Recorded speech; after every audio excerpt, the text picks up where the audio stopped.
Magandang araw po mga mahal kong kapatid. Madaming binago sa buhay natin ang COVID-19. Madaming negosyo ang napilitang magsara. Madaming tao ang nawalan ng trabaho. Madaming estudyante ang hindi nakapag-enroll sa online class dahil sa kakapusan ng pera. Madaming pamilya ang nahihirapan sa kung papaano nila tutustusan ang pang-araw-araw nilang pangangailangan. Nakakatakot na rin pong magkaroon ng simpleng ubo at sipon, lalo na sa panahon ngayon.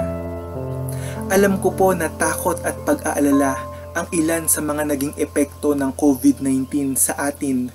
Kaya gusto ko pong ibahagi sa inyo ang pangako ng ating Panginoong Diyos sa Isaiah chapter 43 verses 2 to 3. Kapag dumaan ka sa malalim na tubig, sasamahan kita. Tumawid ka man sa mga ilog, hindi ka malulunod. Dumaan ka man sa apoy, hindi ka masusunog. Hindi ka matutupok. Sapagkat ako si Yahweh na iyong Diyos, ang banal na Diyos ng Israel na iyong tagapagligtas. Tayo pong lahat ay maaaring nadaan sa mga mabibigat na sitwasyon ngayon. Nandiyan yung hirap at pangamba dahil wala tayong idea kung ano ang isisiwalat ng bukas. Ngunit gusto ko pong tingnan ninyo ang inyong mga sarili ngayon.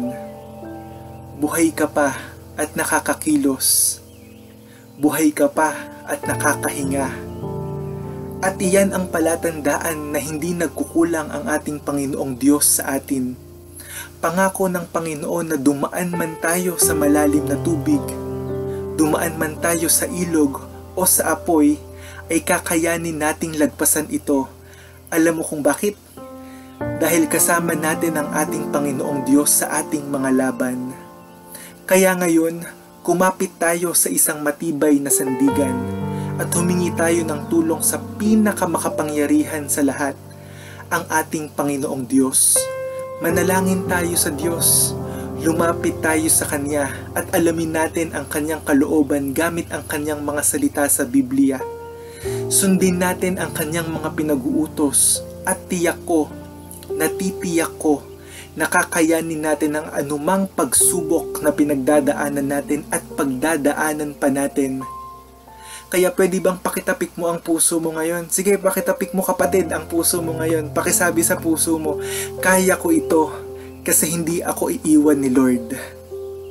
Kaya ko ito kasi hindi ako pababayaan ng ating Panginoong Hesukristo. Kaya sabay-sabay nating harapin ang bukas ng may tapang at pagtitiwala sa ating Panginoong Hesukristo. Maraming salamat po.